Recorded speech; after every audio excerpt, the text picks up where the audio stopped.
Estamos de regreso en este segundo bloque de Umbrales y vamos a ir al grano de inmediato con la pregunta que había quedado pendiente y quiero, Alberto, que desmenuces un poco a este gran pintor profético argentino ya fallecido en la década del 70 y estamos hablando de Benjamín Solari Parravicini. Él en uno de sus dibujos proféticos supuestamente predijo esta gran pandemia. Mira, tengo anotado acá lo que dice el dibujo profético: resfrío de cabeza y garganta será el principio de la gran peste. ¿Qué nos puedes decir de esto? Primero que nada, Benjamín Solari Parravicini tiene una vida muy prolífica en torno a estos escritos. Esta manera de escribir el mensaje haciendo un dibujo y escribiendo palabras, que de repente también son muy simbólicas.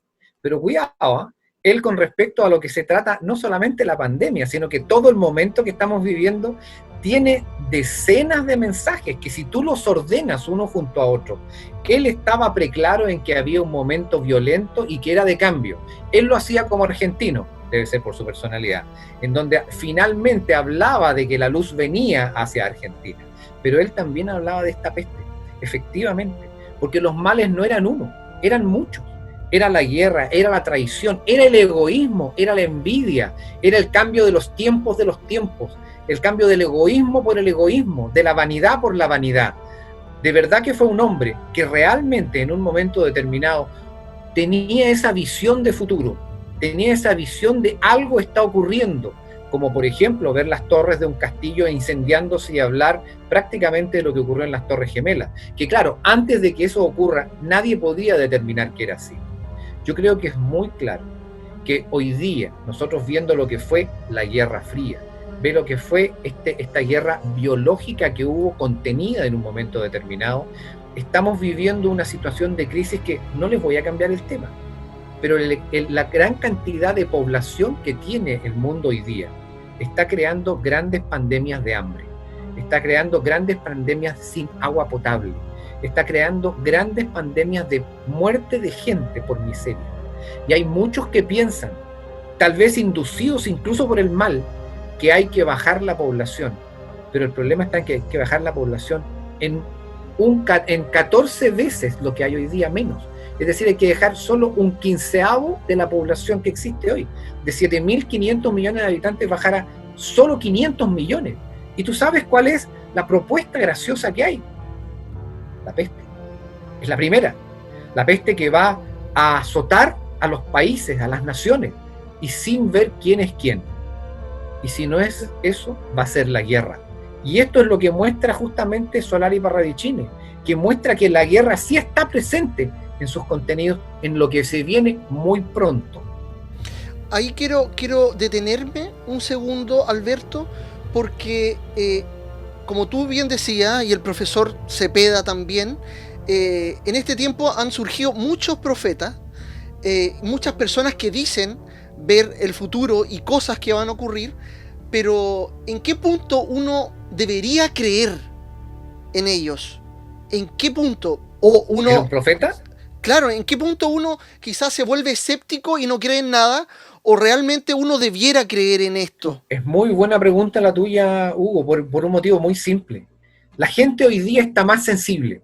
La gente hoy día tiene una percepción distinta de la realidad, muy superior en la capacidad de comprender de que sí somos capaces de tener este sentimiento y esta sabiduría, pero sin llegar a ser divinos. Si tú me preguntas en qué profeta tienes que creer, yo te voy a responder claramente, en ninguno. En ninguno. Puede haber gente muy buena. Gandhi es un profeta. Personas que han dado un buen mensaje. La Madre Teresa de Calcuta es un profeta. Es una mujer que entrega un pensamiento claro, divino, maravilloso, de amor, de respeto a las personas y de ayudar al que no tiene. ¿Sabes qué es lo hermoso que dijo Gandhi que muy pocos destacan? Dios es verdad. Dios es real. Son sus palabras. Esos son los profetas en los que tú tienes que creer. En esos que dicen, vengan a mí y síganme, en los que vienen a venderte algo, que te piden dinero, en estos que se tratan de, no sé, hacer crecer su ego para sentirse más poderosos. Hay personas que han dicho que tal vez los profetas o los líderes o el anticristo era Gorbachev o eran otros personajes de la política y de la guerra. Tenemos que tener claridad que cuando el Señor, o la tercera venida del Señor, esté presente, nadie va a dudar. Las señales van a estar en el cielo, las señales van a estar en la tierra, y no tenemos que seguir a otros hombres para creernos divinos.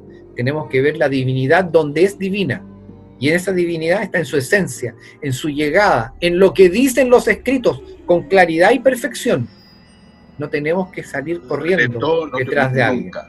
Absolutamente. El testimonio de personas, de buenas personas. Fíjate que yo me he dado cuenta que en las mayores crisis de la iglesia, ¿quiénes han salvado a la iglesia? Los santos, los pobres y las mujeres. Así es. La gran crisis en la iglesia tuvo una crisis enorme a comienzos del siglo XV, que había 3 papas simultáneamente y se comulgaban uno con otro. Y el papa verdadero estaba en Aviñón, ni siquiera en Roma, en la ciudad francesa. ¿Quién fue? Catalina de Siena, Santa Catalina. Logró Santa Brígida, Santa Colette, y en el siglo XVI Santa Teresa de Jesús. Las grandes mujeres que han sido santas han mandado en la iglesia. En la medida en que ellas han tenido influencia, han nivelado las cosas dentro de la iglesia para que se mejoren. Pero además otra cosa, yo dentro de todo lo que estamos viendo, hay algo que me rezo, y lo rezo en la noche. ¿Cómo convencer a Dios que no siga castigándonos? ¿Y cómo calmarlo en su ira y su rigor? Acordémonos de Abraham. ¿Se recuerdan ustedes cuando Dios resolvió destruir las ciudades de Sodoma y Gomorra? Sodoma y Gomorra. Por la perdición que allí existía, precisamente por la degradación que en esas ciudades se vivía.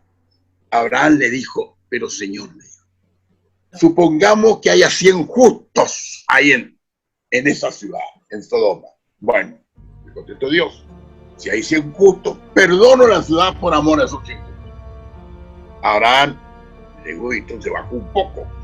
Y dijo, bueno, ¿y si fueran solo 50 los justos?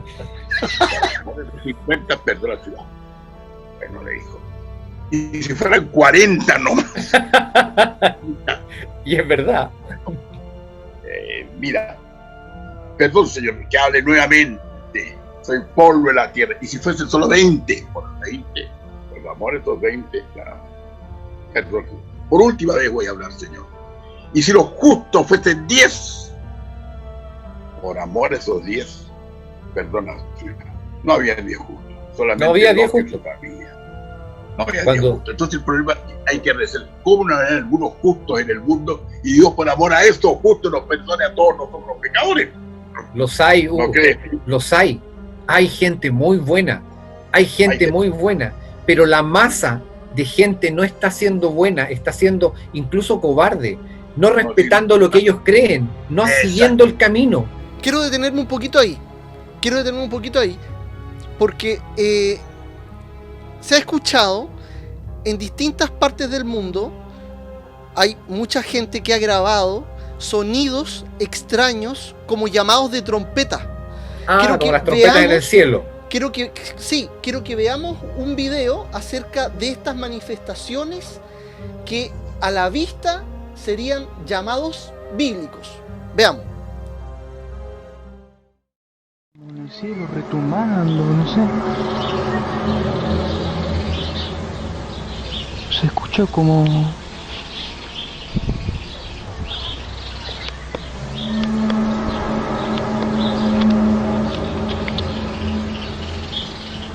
Espero que en el video se esté escuchando esto porque no sé si está saliendo o no. Pero se escucha como trompeta, no sé ni idea.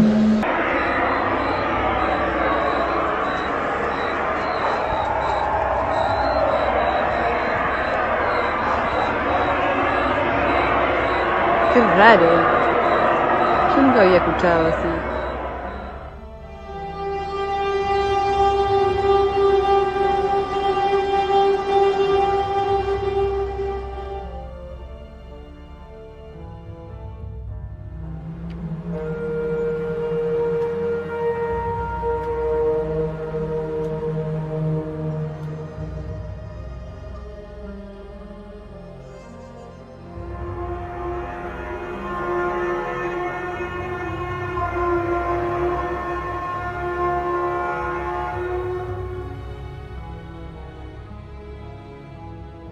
Dios santo.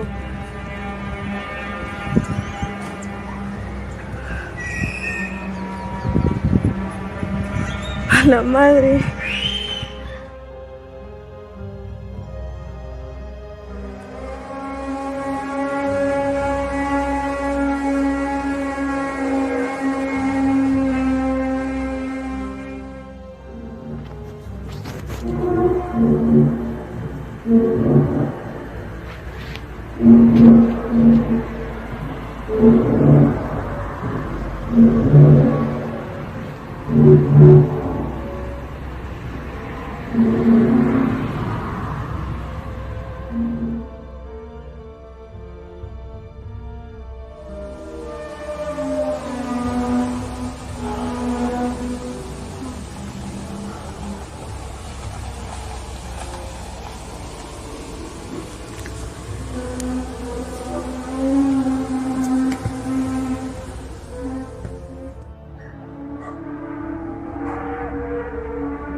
Ahí se escucha un entero brígido, weón.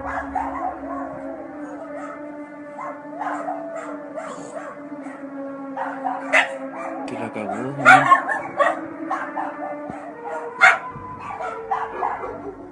Ahí estábamos viendo ese tipo de manifestaciones y quiero conversar contigo, Alberto, para que me digas, y también el profesor, ¿uno debiera creer en estos mensajes, estos sonidos que se escuchan como si fueran trompetas? Algunas veces en Brasil se ha visto una lluvia de arañas. Tanto suceso extraño, ¿puede ser atribuible a los signos del fin o estamos elucubrando? Yo, la verdad, vamos a ser súper claros. Cuando partieron este sonido de trompetas, que fue antes del 2012, cuando estaban toda la gente muerta de miedo porque el 21 de diciembre se iba a acabar el mundo, Claro, según los mayas, mentira, eso jamás los mayas lo habían dicho. Ahí ya tenemos parte del conflicto que había en los medios de comunicación, y aquí hay que ser súper claro, lo que se estaba induciendo era miedo. ¿Y cuál es la manera de someter al ser humano? A través del miedo.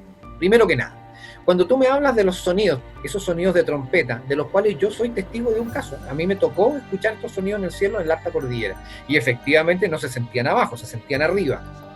La Tierra tiene campos vibratorios muy grandes, y justamente con las grandes explosiones solares en momentos determinados, y le voy a dar solamente una explicación científica, los campos de vibración en un momento estuvieron muy acelerados. Las frecuencias vibratorias de la Tierra, que son las mismas del ser humano, de 7 aumentaron a 15 y hoy día van en 30 MHz. Es decir, han ido acelerando, lo cual provoca en el cerebro humano alteraciones casi al nivel esquizofrénico. Es decir, personas que tienen reacciones producto de los campos magnéticos que nos rodean, en los cuales sí tienen influencia en la comprensión del ser humano, en la capacidad de cambiar el carácter, en la capacidad de ser más violentos, en la capacidad de realmente perder nuestra cordura. Eso es algo absolutamente científico, absolutamente claro. Y efectivamente, los campos superiores de los campos electromagnéticos de la Tierra, cuando hay estos roces violentos de los campos eléctricos del Sol que llegan a la Tierra, sí se producen vibraciones. Y estas vibraciones son las que pueden sonar como una trompeta. Porque tengo pruebas yo que sean sonidos de trompetas de ángeles, no tengo ninguno. Yo lo he escuchado y he tenido grabaciones de gente muy conocida mía, muy cercana, en otras ciudades de Chile y el extranjero, que han grabado sonidos como estos. Ahora, la gran cantidad de situaciones falsas que hay en los medios de comunicación, principalmente en las redes sociales, son casi todos falsos, pero hay reales. Entonces tenemos que estar claros primero el miedo, es decir, llevarnos a situaciones desconocidas, confrontacionales, que nos hacen tener a la población en general miedo. Ese miedo a través de 8 o 10 años lleva a que la gente se someta, se deje llevar por el miedo que tiene, se mete dentro de su casa, se mete dentro de su vida y no ve lo que ocurre alrededor. Uno de repente dice, bueno, ¿y cómo podemos confrontar esto? Miren, cuando el problema es una idea, cuando el problema es la palabra, cuando el problema es el miedo, tengamos fe, oremos, hagamos una simple oración, pero con fe, con amor, creamos. ¿Qué cosa? Da lo mismo el nombre del Dios, de la divinidad, del ser que tú quieras ponerle el nombre. Yo no voy a poner a discutir con un pueblo ancestral o con una nación en Asia, me da lo mismo. El ser que existe, esta energía, esta fuerza divina, es totalmente real. Hay mucha gente que nos ha escrito en redes sociales de nuestro programa y quiero, ahora que los tengo acá presentes, que nos aclaren al público y a mí también estos mensajes de supuestos seres extraterrestres y ovnis que supuestamente están en la Biblia. Sobre todo hay personas que nos hablan de Ezequiel y en Génesis, y en el Génesis 6, en donde se habla de gigantes que engendraron a mujeres. Ángeles que bajaron a la tierra y tuvieron hijos gigantes. Mira, tengo el dato acá. Había gigantes en la tierra en aquellos días, y también después que se llegaron los hijos de Dios a las hijas de los hombres y les engendraron hijos. Estos fueron los valientes que desde la antigüedad fueron varones de renombre. Sí. Fueron los héroes de la antigüedad. En realidad se trata de los hijos de Caín y los descendientes de Set. Más o menos es la explicación que hay. El problema es que ¿cómo lo explico yo? Que durante varios centenares o tal vez miles de años, vivimos contemporáneamente nosotros los Homo sapiens, que somos los seres humanos, con Australopithecus u otros hominoides. Homínidos.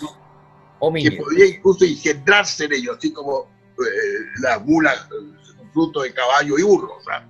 O sea, engendrarse, y eso precisamente era un desorden absoluto, y por supuesto que se prohibió, y precisamente eso se prohibió porque se sostenía que no eran hijos de Dios, porque prácticamente no eran hombres todavía. No.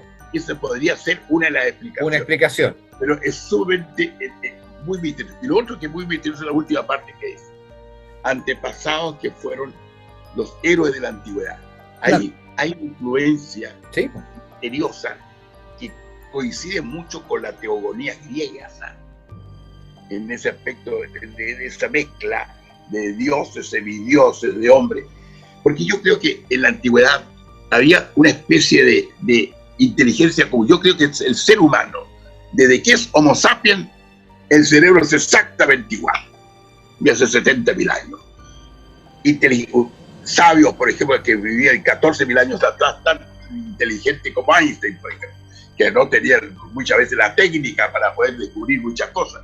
Pero, por ejemplo, pongamos el caso de los mayas, el caso de los incas, el caso de los aztecas, aquí, el caso de los alacalufes se ha descubierto igual. Los mapuches antiguos también tienen una sabiduría enorme. ¿Para qué hablar de la India y de la China? En el fondo, 5.000, 6.000 años, y dentro del mismo lado nuestro, los grandes griegos, Sócrates, Aristóteles, toda esa gente, Euclides, los grandes matemáticos, ¿cómo llegaban a esa conclusión?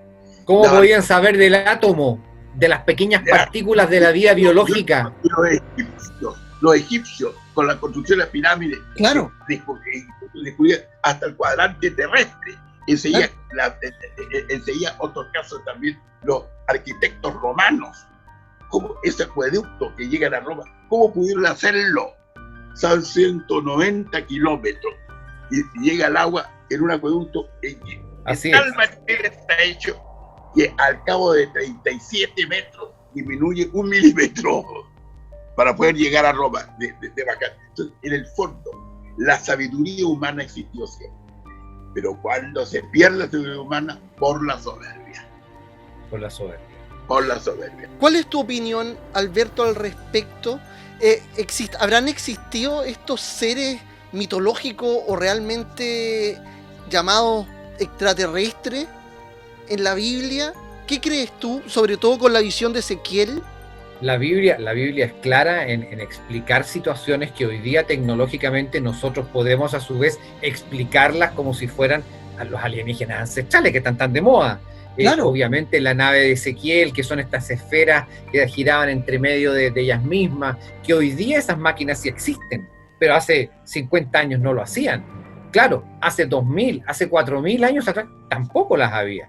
Primero que nada, tiene razón Hugo, la humanidad, el ser, el Homo sapiens sapiens, es mucho más inteligente de lo que la gente cree. Primero que nada, es mucho más brillante desde antes para poder crear muchas cosas, muchas, más de las que uno piensa. Segundo, efectivamente habían grandes gigantes. Perdón, tú vas al Museo de Punta Arenas y tienen el esqueleto de un tipo que mide casi 3 metros de altura, 2,75 metros mide. Cuando llegaron los españoles a hablar con los patagones, como lo llamaban, los fueguinos, resulta que los fueguinos medían de promedio 1,90. De promedio 1,90. Quiere decir que medían 2,20 metros, 2,30 metros, y los dibujos que ellos hicieron mostraban a gigantes al lado de los españoles chiquititos, que medían 1,60 metros con suerte.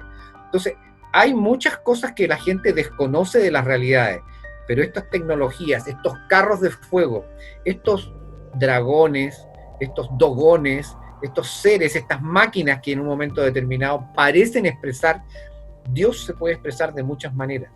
Dios puede moverse de distintas formas y puede expresar en un momento todo su poder de una manera divina, increíble y maravillosa. Si alguien me quiere decir que somos los únicos en el universo y que aparte de este ser divino, esta fuerza maravillosa que nos domina, no hay nadie más, yo de verdad creo que eso no solo sería una pérdida de espacio, sería una pérdida de tiempo. Y además Dios es omnipotente. Absolutamente. Nosotros no podemos excluir que en otros planetas, en otras galaxias... Absolutamente. Absolutamente. Lo que a mí me entra precisamente la duda son los traslados. Tenemos que tomar un texto tan maravilloso que se creía que era una historia, un cuento, pero resulta que el tiempo ha ido demostrando que los acontecimientos que se mostraban eran reales. Ciudades que no existían fueron descubiertas, imperios que no existían fueron descubiertos. Las cosas que están en la Biblia no es como solamente leer el Mercurio, es el mejor libro de historia, es el mejor texto para que nosotros aprendamos a vivir la vida correctamente de la mejor manera, siendo buenas personas. Qué mal mensaje, ¿eh? Siendo buenas personas, amorosas, queriéndonos. Ese es el mensaje que nosotros tenemos que recibir y es el mensaje que tenemos que ver en estos tiempos difíciles. Tal vez del final de los tiempos, sí, pero no es el fin de la vida, es el final de un tiempo. Porque al final de los tiempos nosotros no sabemos, solo Dios nomás lo sabe. Pero al menos nosotros tenemos que vivir como caso los profetas, lo decían, un tiempo presente. Hoy. Un tiempo presente. Testimoniar la enseñanza de un tiempo pasado y preparando y tener la esperanza del porvenir. Eso es precisamente lo que constituye un esquema profético totalmente. Que entre paréntesis, para los que son católicos, ustedes saben de que el pueblo profético, que es la iglesia, en realidad actualiza cada uno de nosotros, actúa de profeta, nadie se da cuenta. Cuando en la misa el cura ha consagrado, dice, este es el sacramento de la fe, ¿qué contestan los fieles? Anunciamos tu muerte, no, proclamamos tu resurrección, ven Señor Jesús, que con los que termina el Apocalipsis por el mal, hasta que vuelva. Igual que el profeta tiene claridad absoluta del tiempo actual, pasado. Proclama lo que es presente y espera algo que no conoce, pero que sabe que va a ocurrir y no sabe cuándo. El ven Señor Jesús, con el cual termina el Apocalipsis.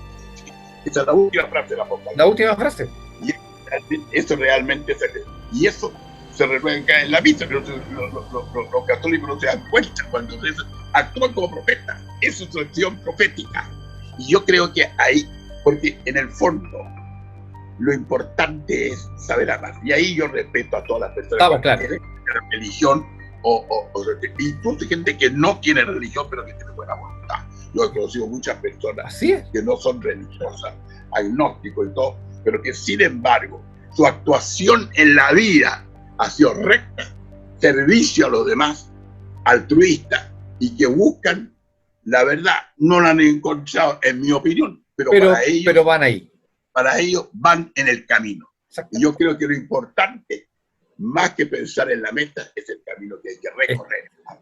Estamos hoy día caminando en esa senda.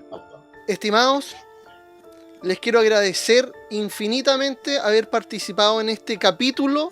El tiempo se pasó volando, una conversación interesantísima y nada más que agradecer a ustedes también por vernos en este nuevo capítulo de Umbrales y nuevamente agradecerlos, Alberto, profesor Hugo Cepeda, muchas gracias por acompañarnos en este capítulo. No, maravilloso, porque tenemos la oportunidad de algo que no se hace habitualmente. Estamos conversando con respeto, estamos dando opiniones con respeto y estamos enseñando algo muy bello, que es tener esa sabiduría correcta, sin mal, sin engaño y sin odio entre nosotros. Así que un abrazo grande y bendiciones para todos. Bueno, yo en realidad me voy sumamente, más bien dicho, emocionadamente satisfecho. Creo que hemos tenido una muy buena conversación. Esperamos que seamos comprendidos por las demás personas a pesar de nuestra debilidad, porque somos seres humanos y con todo tipo de defectos, pero al menos nos guía el deseo de compartir con muchos nuestras inquietudes, que creemos que son las inquietudes que debería tener el hombre contemporáneo. Gracias y nos vemos en un próximo capítulo de Umbrales. Muy buenas noches. Hasta luego. Hasta luego. Chao, chao.